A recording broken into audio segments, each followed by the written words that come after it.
This is Nordic Climate Talks, a podcast by Nordic Development Fund. Hello and welcome to today's episode of Nordic Climate Talks. I'm your host, Kelly Kiyodara. In this episode, we are reflecting on the Nordic Development Fund's remarkable 15-year journey in climate and development finance. We'll be discussing how the global climate agenda has evolved, the challenges we have faced, and how NDF has been at the forefront of driving impactful, timely solutions. Joining me today are two very special guests, Lena Klausner, NDF's Deputy Managing Director, and Hans Olav Ibrecht, the Special Envoy for Climate and Security at Norway's Ministry of Foreign Affairs. Together, we will delve into the evolution of climate finance, NDF's strategic journey, and explore how we can continue to advance the fight against climate change, particularly in the Global South. Our first guest, Lena, is NDF's Deputy Managing Director and also the Director of Strategy, Outreach, and Communications. Lena has had an inspiring long career, and she has been with NDF throughout all the changes for over 25 years. A warm welcome to this conversation and looking forward to hearing your insights, Lena. Thank you so much, Kelly, for the warm welcome. It's wonderful to be here. And indeed, it's a remarkable journey of 35 years of development finance from NDF's part, and 15 of those. Actually, this is the 16th year focusing on climate change. And if we look at what has happened in the climate change arena, that is really a remarkable progress that has taken place. If we look at science, the global policy, the global agreements, the overall public awareness, and the actions related to all of this, in all those areas, there has been a lot of progress. And if we look at the period just 15 years ago, which coincides with when NDF embarked on this journey, there were some very key reports that really formed the conversation. One was the so-called Stern Report in 2006, which looked at the economics of climate change and sort of put the agenda, really the fact that, we have to deal with the thing called climate change, and it has a significant price tag to economies globally. So that is a key report that shaped the agenda. And a year later, the World Bank published a comprehensive report also discussing the volume of the needed financing for the countries the bank is serving. Humongous amounts of climate change financing are needed. And yes, and of course, many people talk about the Paris Agreement. That was in 2015, but already before that, there were several of these UN climate conferences, the so-called COP meetings in the lead up to Paris that really shaped the agenda and sort of that prepared the ground for the Paris Agreement, which basically said that we have to limit the global warming to 2 Celsius with the aim to keep it under 1.5 Celsius. Also, what we see, in addition to global agreements, the global policy work, and the science, we see also a lot of action related to these. The Green Climate Fund, which today is one of the biggest, if not the biggest, provider of climate change financing, that was established in 2010. And parallel to this, lots of activities when it relates to the development of financial markets, different green and blue financing products on companies and the private sector side, different pledges on net zero commitments, emission trading systems developed, and also a major scale-up of climate finance provided by the multilateral development banks, which are also very key partners for NDF. And then finally, more lately, the development of different blended finance mechanisms which pool public financing with the private financing, they have developed a lot. The climate finance, climate investment funds, the Global Environment Facility, other entities have been put up and developed. So overall, the role of private sector has really come into the picture, and that is really at the core of today's development of climate finance. That was actually my next question. Thank you for sharing the overview and the background for our listeners who may not be too involved in this sector. So my question was exactly that. What, out of all of these past few years, what do you believe that has been the most significant evolution in climate finance? What is the biggest change? I would say that in the early phases of climate finance, and that coincides with the time when NDF, moved to its climate finance mandate, namely 2009, there was this notion that it is a public goods type of thing to develop policies and action for climate finance and climate action. But that is no longer the thing. Mm-hmm. And I'll take you back a little bit, on the NDF journey. Please do. Because it's been quite exciting. I mean, NDF was established in 1988 as an institution, a Nordic institution providing concessional soft financing for different development needs in low-income countries. And between the years 2004 and 2009, there was, of course, as I described a moment ago, there was a lot of development in the climate finance arena, the thinking around what climate change is, how do we need to tackle that. So that development, together with the fact that there was a need to refresh NDF's sort of approach to its financing, these dialogues together led then NDF owners to consider a new mandate to NDF. And that new mandate was then the Climate Change and Development Mandate that was introduced in 2009. What was really specific with that was that, I mean, it was early days in the climate finance sphere, so we didn't really know how to go about it in exact terms. And in a situation like that, you have then the opportunity to, shall we start with some comprehensive policy development to put the frame, or shall we just start experimenting with different types of financing, like a broad set of different interventions where you then see what works and what doesn't? We chose the latter one. We chose action because we had the partnerships with our partners. We had activities in 30 plus countries. We had very good relationships with the multilateral development banks, other partners providing climate finance. So we could start immediately, just hit the road running. And that was a huge thing. But really what was there at that time was that, also the multilateral banks were trying to figure out how do we tackle, climate change. What is a climate change project that India wants to co-finance? So I think we were quite on a driver's seat at that time because we developed some screening methodologies internally also to sort of define this. And some other institutions also got inspired by that. Yeah, but of course, then later on, I mean, this question of having disentangled components that target climate change, that was kind of old news. We couldn't work with like that.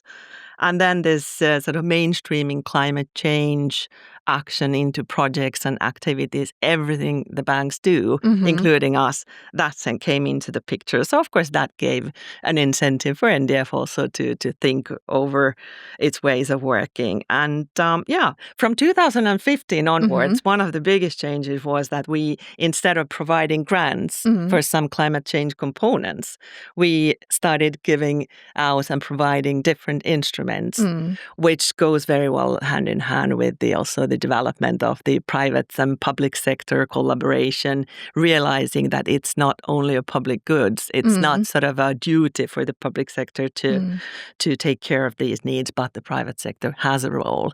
And it has a role that is not just, it's very much, I would say, an opportunity as well. Yes, absolutely. And with opportunities, there may come challenges. So do you have anything to share regarding this journey? Or have there been any challenges that NDF has faced? There have certainly been challenges, that's for sure. But there, I think one of the major learnings is that whatever we do is that we have to make sure that the learning loops from our action are quick enough so that we get the experiences, we can tell what worked, what didn't, and then be able to improve with quite a sort of quick circle. Mm. And then another thing that I would say, a great supporter for is that we have to have climate data. We have to have reliable, consistent, and available climate data to be able to base the activities on. Unless you have this data, how can you create a spot-on activity? And as a third point, of the lessons learned is really that NDF works with concessional financing. Concessional means soft. It's rare. It's our superpower, really, to provide this soft financing. We have to make sure that we place it at spots where it can, create financing from other sources that otherwise wouldn't be there. And finally, NDF is as a very good spot to drive the agenda, to push the limits. We have a solid backing of our 5 owner countries, the Nordic countries, who are all countries who are very much at the forefront of the climate agenda. So we feel we are an excellent tool for the Nordic countries to push the agenda. Yes, that is our superpower indeed. And could you explain more? What does NDF bring to the table, and being in collaboration with all of these Nordic countries, what are we doing together to contribute to solving the overall climate crisis? What is in the future? Again, this concessional financing is something that is getting more and more scarce. We still have it, and looking at the world rock around at the moment, there are more challenges than solutions. So I feel that we have this extra responsibility to really place the financing where it can create more. It's clear that the funding streams that are available there cannot suffice for all the needs. And we have to really, come with the creative solutions, the creative capital, the innovative solutions. Yes. And focus on that. Thank you so much for your insight, Lena. You are also here with us, Hans Olaf. Are you there? I'm here. Hi. So, audience, Hans Olaf Ibrak is the Special Envoy for Climate and Security from Norway's Ministry of Foreign Affairs. Thank you again for joining us. Thanks, Kelly, for having me on. So, Hans Olaf, you have been vital to the Nordic climate journey in the past decades and have been part of NDF's history since the very beginning. So, when you reflect on the history and recent developments in global climate finance and the overall geopolitical situation, where do you see the global arena of climate finance going in the near future? And there's a second point. And what do you believe are the biggest opportunities for organizations like NDF to contribute to climate adaptation? Thank you very much for the question. These days, it's quite easy to get really depressed, and I'm always depressed because my glass is always half empty when I'm looking at the world. But these days, I have great problems actually seeing any positive developments. I think it's quite clear that we've lost some of the major climate finance players. There will be significant cuts in ODA around the table. We are now facing financial economic headwinds all around the world. Many developing countries are in debt distress. So that, in that sense, NDF is in a fortunate spot in that your funding is secured now for billing, or with a small caveat that the countries actually pay their debt to NDF, which they're supposed to do.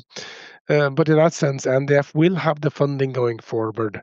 And then I think it's a question for us as donors, because in Nordic countries, we've always provided leadership in terms of climate and development. And it's really important that the Nordic countries now really stay the course and stay committed to the climate agenda, because there are actually now getting fewer and fewer of us around this table. So I think actually those would be sort of my key initial remarks here, to just broaden the picture a little bit and fill in some of the pieces that Lena started outlining. But my going forward, I think that is really important that we unleash the potential in NDF because it's a creative and innovative organization. It needs to take the adequate risk, maybe even more risk than we are doing today, and then start focusing on developing new innovative solutions, building on the fact also that public finance will be even scarcer going forward. So we need to look at ways and means to unleash other sources of climate finance. Thank you. Thank you very much for your insight. When it comes to climate adaptation, what do you believe are the biggest opportunities for organizations such as NDF?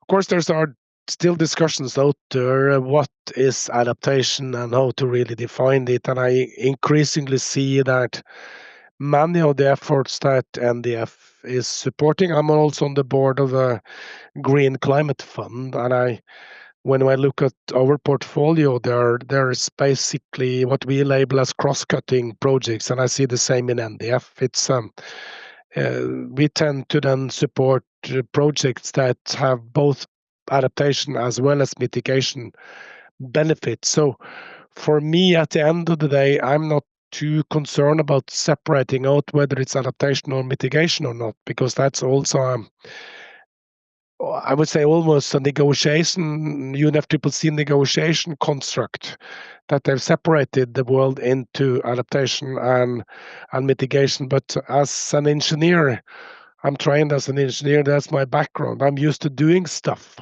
and whether I'm doing adaptation or mitigation, I could care less. What matters at the end of the day, it's what you're doing on the ground, how you're improving the lives of people. For me, that is the main issue. But of course, when you look at the funding situation, adaptation at least has clearer public benefits, and it has public costs, and it's more difficult to get the private sector on board in terms of adaptation. So I think that we need to increasingly be willing to spend our scarce concessional public finance on adaptation-related activities, and then to a certain extent leave some of the mitigation actions to the private sector, rather than putting a lot of scarce concessional capital into some mitigation areas. I could especially say energy. I think energy is a space where we don't really need a lot of public support going forward. But we need then public resources to create new opportunities. Thank you very much for that message. It's all about action and innovation, a nod to what Lena said earlier. So when it comes to addressing this global climate crisis, you alluded to this earlier, Hans Olav, the Nordic countries, Denmark, Finland, Iceland, Norway, and Sweden, are seen as world leaders. So can you tell us what the most significant moment during your career in the Nordics has been when it comes to meaningful global climate action?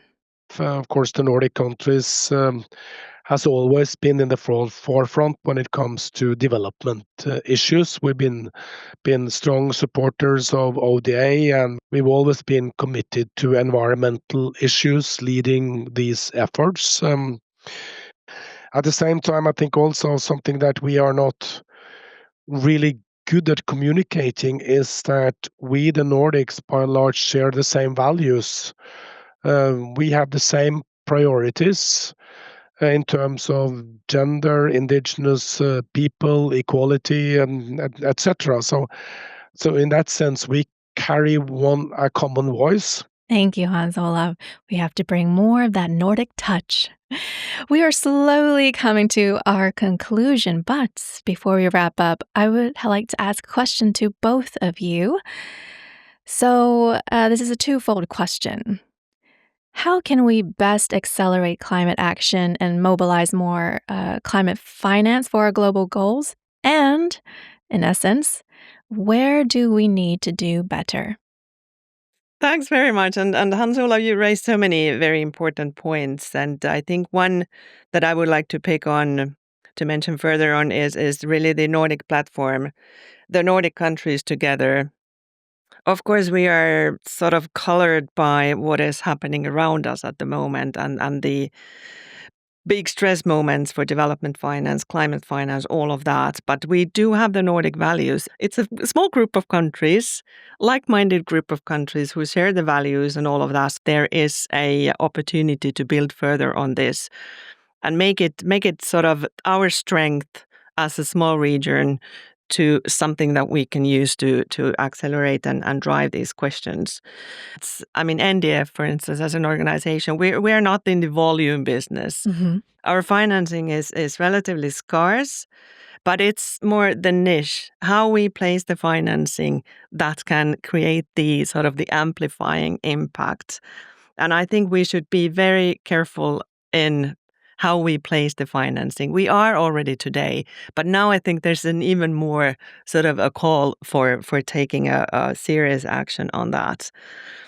Then how we can accelerate and how we can sort of, amplify is that we always work in partnership with other organizations. And there are already a good number of examples how we have been able to inspire these partner organizations in picking up an idea, co-creating something together. So we might have something that they don't yet have. And I think in climate finance, I was talking about the learning loops, the need to innovate all the time. That's there.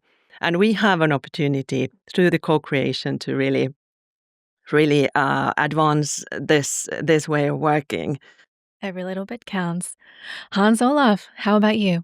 Continue to be a little bit depressed. But I think what we need or what's lacking these days, and of course that's related to geopolitics and what's happening, is that I don't really think we have the public with us at the moment, in the sense that climate and climate action is not a priority among the public at large. And that's, of course, it's difficult for us to do something with.